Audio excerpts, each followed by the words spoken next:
Bazalwane, uma ngabe uNkulunkulu ethi kuwe hamba ubulale, okusho ukuthi ngamanye amazwi ngisho nalokho kubona kukuhle emehlweni akho, kunale mfana ongafuni ukuhlukana naye, miyeke naye ngoba uJehova akamfuni umfana.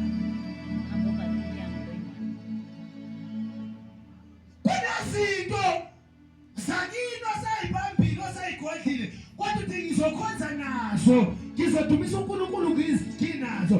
uNkulunkulu angasayifuni lezo zinto. Ngoba bazalwane, uNkulunkulu akakhonzeki uma ngabe kunezinto zakini osayiphethe. Uthi usaphuma la uye emadlozini uyochitha isinefu, ushisa impepho, ukhulume nabaphansi, ungakhulumi namaphezulu. Kanti kufuneka ukhulume nabaphezulu, hayi nabaphansi. Ngoba bazalwane abaphansi abanamandla ukudlula phezulu. Kudingeka abantu-ke bazalwane abazobheka phezulu, phezulu, hayi phansi, kodwa phezulu. Davide bayikhuluma athi ngibhekise emehlami ey'ntabeni, yilapho usizo lwami luvela khona. Sakwazi uNkulunkulu namadlozi akini, sakwazi uNkulunkulu ney'thixo zakini, kunale lezo y'thixo ukuze uNkulunkulu abonakale, kunale lezo zinto phume kuzo ukuze uJehova azokusebenzisa.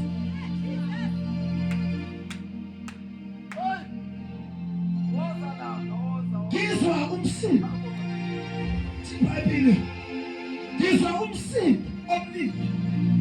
Kwenzakalani? Kunabantu abaza nezinto zabo ngobesi. That's why uthothe enkonzweni akusahambeki, akusakhonzeki ngenxa yokuthi abashiyanga izinto, ababulalayo izinto beza nazo phakathi ebandleni, nazo bakhonza nazo. Kanti uJehova akayifuni lezo zinto, zishiye uzodumisa uNkulunkulu ngelizwi.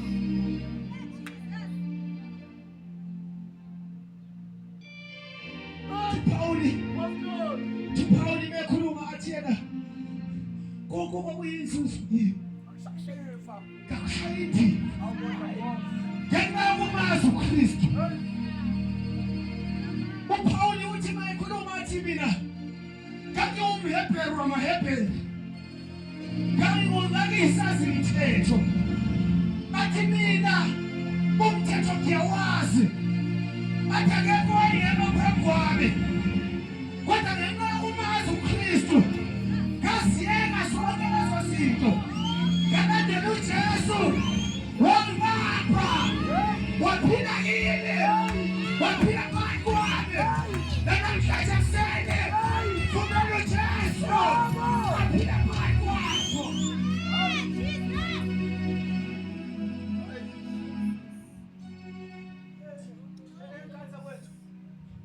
Kukhona nento zakini, ngiyabona ugogo akanalo izulu. Owami ubaba Ngobese umnwe yithula namhlanje, akazabhubha, akanalo usizo kimi. Ungezwe ngabantu bekhohlisa bethi uJesu akekho, ebafowethu buza nakithi, sizokutshela ngoJesu, sizokutshela ngaye. Athi uPawuli bekhuluma athi crucified with Christ, and the life that I live in the flesh, I live by the faith of God who loved me and gave himself to me. Vuma ukushiya izinto, yebo zona zinzuzo kuwe, kodwa ke uyibulala. Kunomsindo wabafana, manje. Awuzwa kahle mangashelwanga. Hayi ngiyengane yami, nisakhuluma abantu abasha, esakhuluma umama ngiyamuzwa uthi abantu abasha mabafunda ukuyiphatha. Yento omusha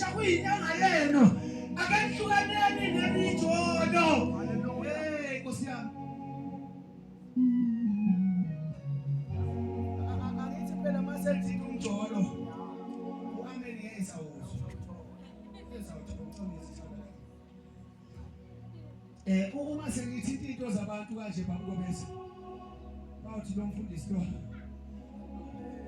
samfunda ekhaya uthi into zethu kodwa lithi izwi lenkosi inganza kwethu lithi izwi lenkosi babungobesa uSawuli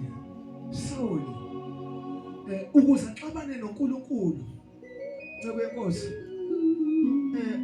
waxabana noNkulunkulu ngoba engalilalelanga izwi kaNkulunkulu waxabana noNkulunkulu engalilalelanga izwi likaJehova kanti ke bafowethu kuyinkinga ukungalaleli izwi likaNkulunkulu uthi uNkulunkulu ekhulumile ukuthi ehlukana nalento ayenzayo wena uqhubeke uyenze uyasuka uNkulunkulu emntwini ahlabelele uNkulunkulu engasekho ahlabelele negift uNkulunkulu ebesesukile phela uNkulunkulu uyasuka wasuka uNkulunkulu kuSamuel kuSawuli uma ufunda uChapter number 16 verse number 13 First Samuel lithi iBhayibheli uNkulunkulu wayibonela ongowenhliziyo yakhe haleluya wayibonela ongowenhliziyo yakhe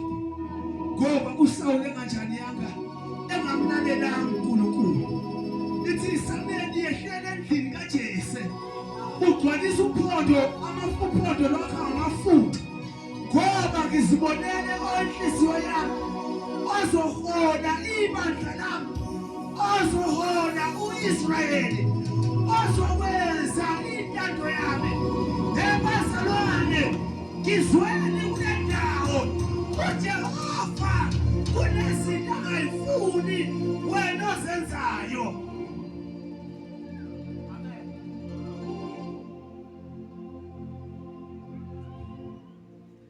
abanye uzowathola bondile Nkosi yami babukobesa bondile baphelile emzimbeni abaphelanga ngoba bephela kodwa baphela ngoba beshawa uNkulunkulu amen abanye bonde ngoba beqedwa ukuthi izwi kaNkulunkulu abalenza balilalela bamlalela uNkulunkulu haleluya uNkulunkulu mayithi uyabheka lo muntu ngambusisa ngamnikeza konke uSawuli wayenikezwe bonke ubukhosi busezandleni zakhe kodwa wadlala ngabo wangalalela izwi ngoba izwi malikhuluma emntwini kumele lenziwe ungayivali indlebe zakho kodwa zivule lingene la lihlale la ulenze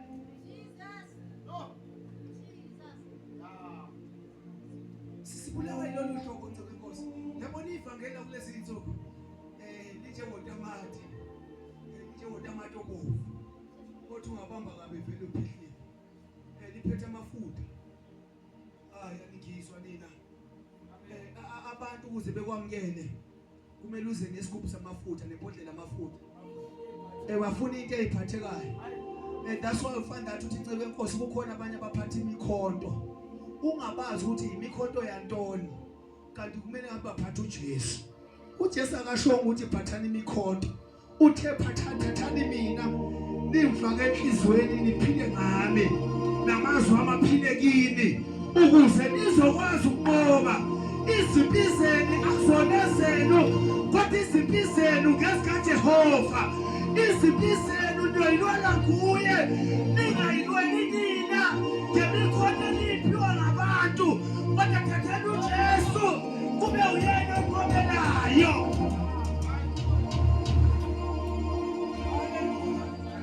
haleluya uJesu yethu ungakhohliswa ngabantu umfundisi uNgobesa bethi kunenyanga lapha kwaMhlaba yaningana ayikimhlola mangathatha isigubhu sayo uzokwenza imama haleluya babaningi bagijima lebale kwaMhlaba babale kwaMhlaba yaningana bawulanda izinto khona ngenxa kungalaleli izwi kaNkulunkulu uNkulunkulu labo bantu akasekho kubo sebesele bephethe ama-container ama-oil ama-vaselina basele bephethe izigubhu zamanzi basele bephethe igubhu abakhothama kuze kusengaphambi koba beyoshumayela. Haleluya. Kodwa ke ngaza kwethu uNkulunkulu ethembekile, uNkulunkulu enamandla ethembekile ngazo ikhathi. Ake sithatheni uJesu athi ohlabelela kamnandi athi thatha uJesu umfake enhlizweni uthatha iBhayibheli ebazalwane thatha uJesu sisiyanga dadewethu uyabona nje umuhle kanje uNkulunkulu kune future akubekele yona okumele wena uyiphathe kahle ukuye kube nalezi zinto lezi esimasayidini okumele uyiyeke lwazi kunezinto okumele uyiyeke.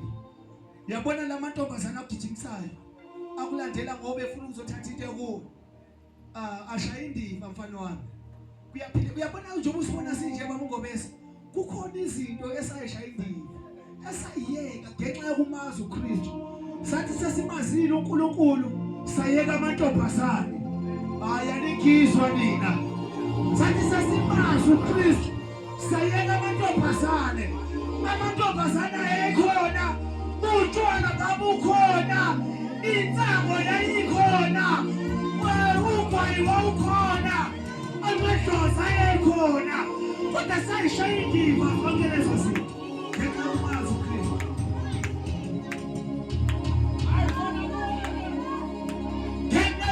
uKristu. Ngenxa yokumazi uKristu ngifuna abantu nje abazoshaya indiva kwizinto abayithandayo kunalento exabanisa noNkulunkulu oyithanda kakhulu. Kunalento uyithanda kakhulu engayazi ukuthi kodwa niyayazi iyaxabanisa noNkulunkulu. Makumele uyokhoza uNkulunkulu awukwazi ukumkhoza ngoba iyakuvimba, iba yi-stumbling block kuwena. Haleluya. Iba yi-stumbling block kuwe, ugcina uNkulunkulu engasakhonze ngenxa yalezo zinto. Haleluya. Uyabona babungobese ekhaya kithi, lalela ekhaya kithi kukhonzwa amadlozi. Haleluya. Ikakhulukazi amaZulu, nikhona amaZulu ekhaya. Haleluya. Ikakhulukazi amaZulu ngathi iwona iqhakambisa kakhulu lenkonzo yamadlozi. Haleluya. Kunzima babungobese ukuphuma kuyo lento.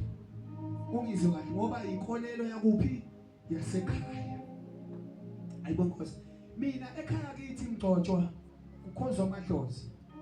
Bazokutshela bonke abasekhaya ukuthi eThozani uyabona mawufuna ukulungelwa izinto zakho mfana wami kumele idlozi lana ekhaya ulihlabele. Uma ungasahlabelanga ngeke likwenzele, walihlabela lizokwenzela. Ngase ngiyibuka ke ngathi kodwa Nkosi yami lento yala ekhaya izongixaka le angiyeke. Haleluya. Ngoba manje kumele ngihlale ngihlaba njalo. Ngathi ngiyixobo ngije ngingenamali nginje kodwa kuKristu ngicebile bese ngithatha imali yakwaKristu ngiyohlabela amadlozi. Ngathi mina okuyinzuzo kimi. Hayi bazalwane, umzulu uthi thethe mina lizokwenzela lona but kuzomela nawe upheye the price of it. Haleluya. So ngabona mina kuyinzuzo enhle emehlweni ami njengoba bakithi bebona kuyinzuzo kodwa ngasengithi mina kuhle yebo emehlweni abo kodwa kimi ngizokushaya indiva ngenxa yokumazi uKristu. Angisabuye emahatheni ekhaya, angisabuye nezitho zasekhaya. Bazalwane, ngenxa yokumazi uKristu.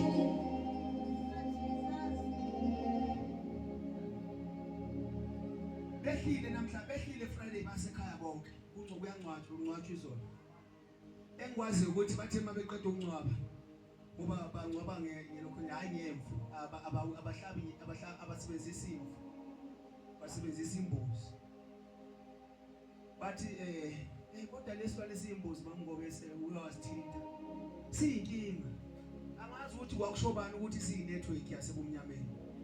Ngoba siyinkinga kwasona vele noma usibhekile siyinkinga silawuleke. Kodwa thina ke bazalwane ngoba manje sesiyamazi uNkulunkulu, sesazana noNkulunkulu. Asiphumele ema-altheni akini. Angithi mina kanje ake uphume ezintweni zakini. eza introducewa okhokho bakho emndenini wakini eziwukhondolo womndeni wakini ezingama-bondages ezihamba zihambe zibambe hhayi angani mhlawumbe yezwakala okuyizinto ey'hamba zikubize bheki zithi khumbula phela ungola ekhaya manje sokumele uyohlaba ngike ngathi mina babungo bese ungafani nalesilwane esikwazi ukuphila emanzini siphile futhi nangaphandle esibizwa ngesingisi esiphezulu okuthiwa is an amphibian animal. The amphibian animal is an animal that can live outside the water and lives inside the water. Yiliphi isithi leso silwane leso? Yixoxo, yiselesele. Nengwenya ekwazi ukuphila ngaphandle. Khona ingwenya la. Khona ingwenya la. Khona amaselesele la. Bathe sekhonzile. Aphinda kuyele emadlozini. Bathe sedumisile. Aphinde kuyele kuma-ayitha obumnyama. Bathi mase bekhonzile. Bekhumbula ukuthi khona i-altelepepho. Hey bazalwane, uyakhona uJehova. Akayifuni lezo zinto. Hey bazalwane, uyakhona uJehova.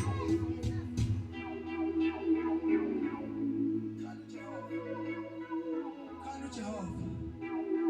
Kungakho ngicula lithi mina ngiphakamisela amehlo ami ey'ntabeni. Ngiphakamisela amehlo ami kuwe. Wena walizwa izwi lomkhuleko wami. Bazalwane, uma ngabe wayengalizwanga izwi lomkhuleko wami, mhlawumbe ngabe nami ngisemathaveni, ngabe ngicwilile, mhlawumbe ngabe ngiyinyanga, ngoba phela uSathane ukuyayibona into kaNkulunkulu ekuwo. Ngalesikhathi uvele ukuvale kakhulu.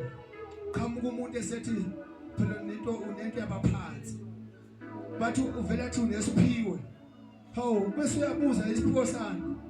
Kuthiwa unedlozi, hambe uyothwasa.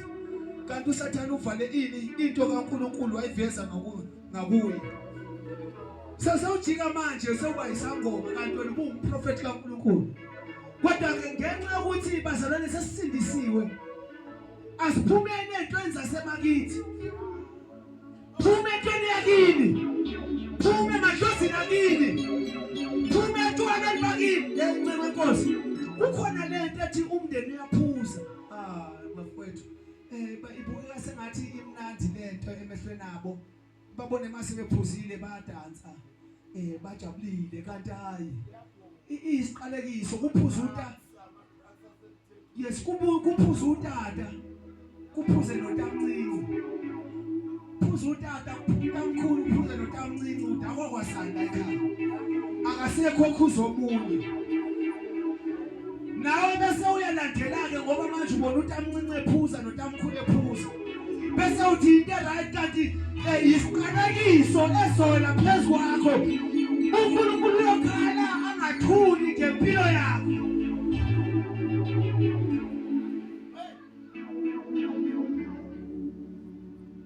Awuyeke, uyabona uma ngabe bewunalomoya wokuphuza utshwala namhlanje Mntomusha. Awuthi mawuphuma lapha ngalomnyango uthi my life will change. Impilo yami seyishintshile. Anisabuyele emuva. I will never go back again. Hallelujah. Ithi iBhayibheli okwakuyinzuzo kimi kakushaya indiva. Pawuli loyo. Pawuli ncebe Nkosi masimchaza. Pawuli wayeyisazi imithetho. Pawuli wayezingela ibandla. Pawuli wabulala abantu abaningi. Pawuli yambamba into yezulu. Pawuli yamshintsha i-character. Waba yinto uNkulunkulu ayifunayo. So nawe namhlanje kuseni ake ufane noPawuli owabanjwa into yezulu eDamaseko.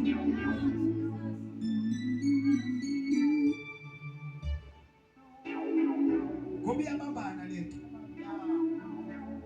Iyabambana. Yabona masibambile into kaNkulunkulu ushintsha ukwenza. Sikethi sihlala insizwa ihlala ngensizwa. Intombi ihlala ngentombi. Uthi umfana meze ezokushela Mntomusha, uthi awuhamba uqala kubazali ngiyakuzwa ukuthi uthini.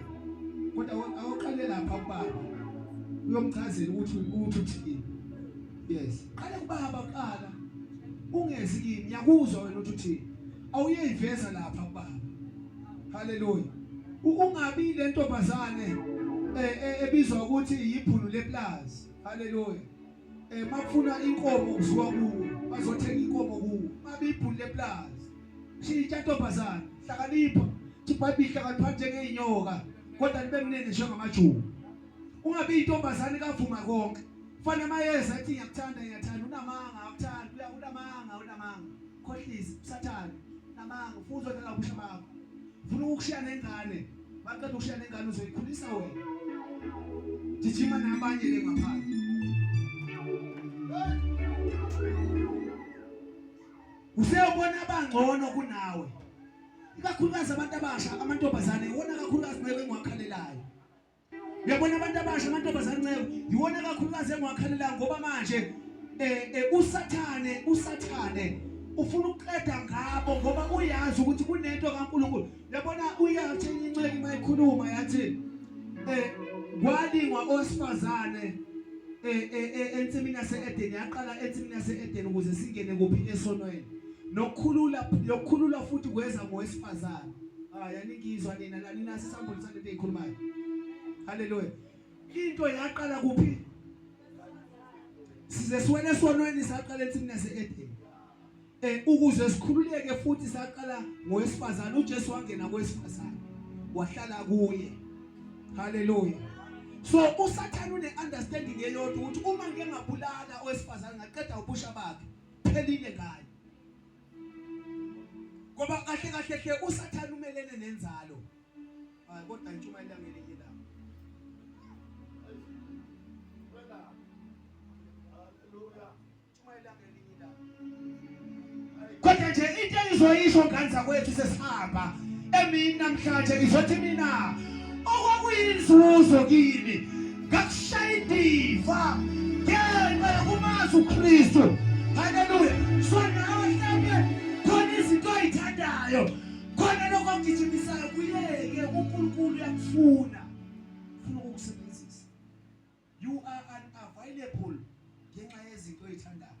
Yabona mangaphuma manje ncebe Nkosi sela ngaphandle sisibephuza from Friday angithi baholile sisibe samathambeni abantu abasha busy bayagroove ekseni kuyabantu bafuni baphethe amabhodlela otshwala bone ukuthi Nkosi yami moye yazi abantu omama bomthandazo kubantu abasha ngeke bephume baba kuyogcina ngomama ungobese nosisi umphonyana le gengele abantu abasha le abekho omama bomthandazo lapho kwi-generation yabekudaleni babo abekho omama bomthandazo no baba bevangela abekho ngoba yini bagijimisa utshwala bagijimisa izinto eziyinzuzo kubo bagijimisa imali ebazalwane yazi imali kahle wayigijimisa kakhulu inkingi iyaxabanisa noNkulunkulu. Niyakwazi lokho abantu abasha ungajabuleli ukuba nemali eningi. Abanye ncebe Nkosi bathi mase befuna imali begijime beyothwala. Imagine ncebe Nkosi uthwele isilwane sakho sivele siqale ngosamukelo sidle usamukelo esidlalela kamnandi kanje keyboard siqale ngayo ngoba phela uyomthanda kakhulu esidlalela keyboard ekhaya siqale ngayo ngoba phela uzonikela ngayo samukelo. Be careful. Simthanda kakhulu ngoba uyasidansisa like how mama nikela ngayo ncebe usodlalelwa by keyboard. Sesiyokhokha ke manje bazalwane imali ukuze sibize oAmos bezosidlalela la kanti usamukela ukhona ubaba unikele ngaye esilwaneni sakhe ngoba efuna ibandla likhulu.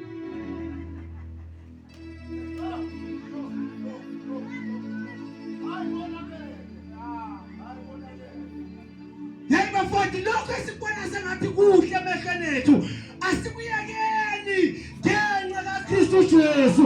Ngiyamemezela ngithi asikuyekeni ngenxa yokumazi simazi yena namandla okuvuka kwakhe kwabafileyo.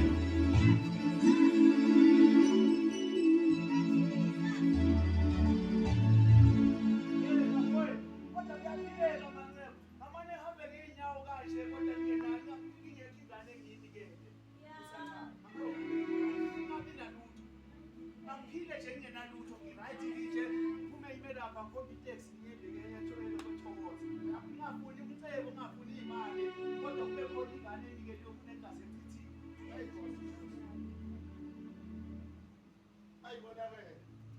bafowethu wabona mina amabandla kanje ngaphandle uqala ama-altheni qala kuyokhothanywa ema-althi kuyinzuzo yabo lokho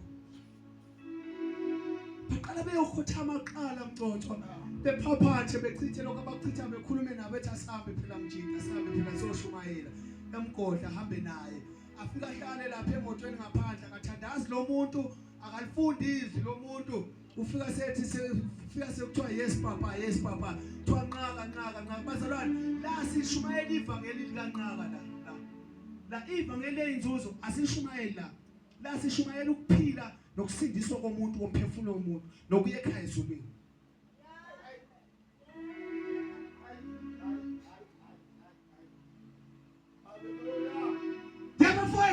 ngithi mina asikhohlweni izinto esibukeka zizinhle emehlweni ethu kodwa sifuna uKristu la angakhona kuye yedwa oyosindisa kuye yedwa oyosiphilisa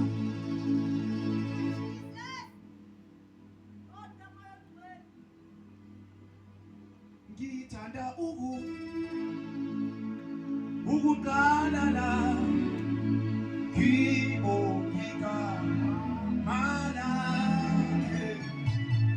okay, hallelujah.